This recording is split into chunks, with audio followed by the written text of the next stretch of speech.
Okay guys, since you all loved and enjoyed the dupe video so much, let's do another one. This time we're gonna do a classic for neutralization. We're gonna do Bora Bora Peach by World Famous. So here is the name of the pigment. Here are going to be the list of items in your pigments. This is really important information, and as an artist, this is something you should definitely be keening your eyes into.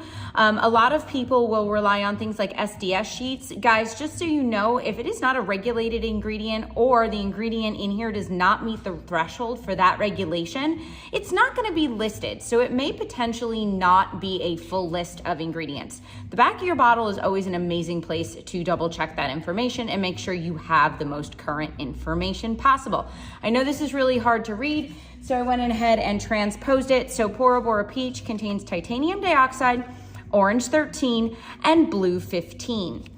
Now, as you guys know, I am a huge fan here at Sculpted of being able to really customize your ingredients to your need and to your client's need. And when you're using things like this, already made, I'm kind of stuck with whatever this is.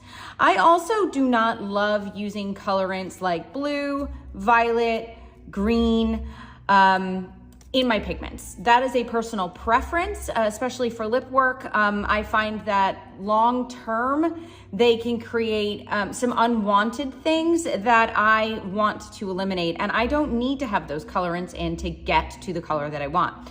The other thing that I can't do is adjust the amount of titanium dioxide that is already present in here. And Bora Bora Peach as a whole has a pretty high load of titanium dioxide.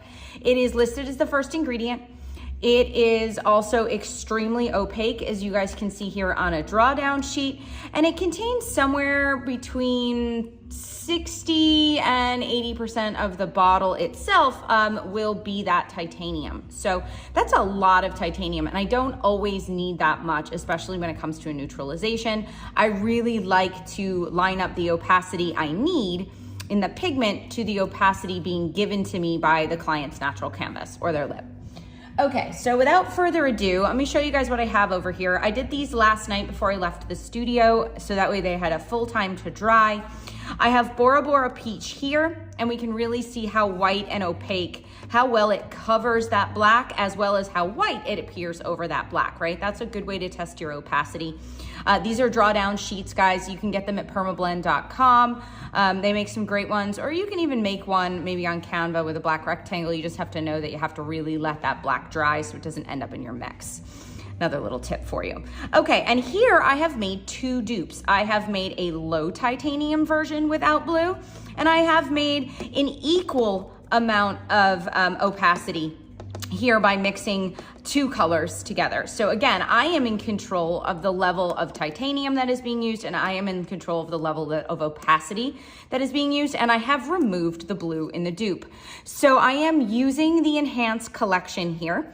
I made these in collaboration with Perma Blend. This was an incredible 4-year-long pigment project and a 7-year-long total project, including the color theory that built these sets here at Sculpted, but we're really proud of these. And I love to be able to show you guys how I can create some of these cult classics with the new stuff that, you know, I don't know, I feel like being able to open your mind, right? So let me do this for you guys in real time. Let me shake this up. Now, guys, granted, I have pre-shaken these on a pigment shaker. I recommend that you do the same, an electric pigment shaker. Just doing it by hand's not always the best. I have broken my bottle, so excuse that. But yeah, I'm gonna put some Bora Bora Peach here. All right, about 4 drops or so, just so I have enough. I have a putty knife here. You don't need anything crazy. I mean, you can literally even use a credit card as long as it is a flat edge. And I'm gonna go ahead and scrape it down over that black. And I've got some alcohol on some cotton rounds over here, so that way you guys can see that I am cleaning this off super well and that there's no residual color on here, so that way nobody calls me a cheater. Okay, not that any of you would. All right, next to it, I'm gonna put just straight base 3. So when we created this color, we consciously wanted to create a beautiful, nice, warm orange that had no blue, and had a low amount of titanium dioxide. And as you guys can see, we have a very close match here, like almost identical. Very hard to tell with the naked eye. This one's already starting to dry down. Okay, and then if I wanted to control the amount of titanium, that is what our modifiers are for. So in this set, you've got mod 1, 2, and 3. This one happens to be mod 2. It is the one that is more orange based. Mod 3 is more pink based, and mod 1 is more yellow based.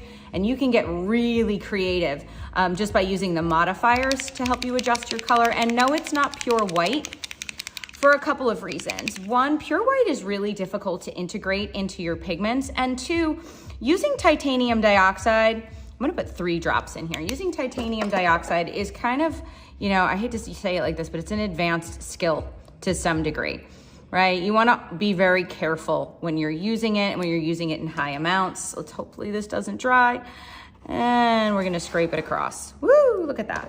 Now I have an identical match, right? Because I have lifted the titanium dioxide amount in here by adding and combining base 3 and mod 2, and I have done so in a way that put me in control. So for example, if I have a client who potentially isn't this saturated, I might need less.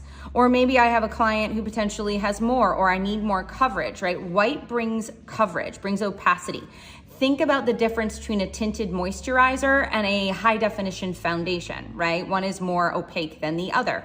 And I can control the opacity now, where here, that opacity is in the pre-mixed control, right? And I also can do this, like I said, without blue, which is absolutely fantastic.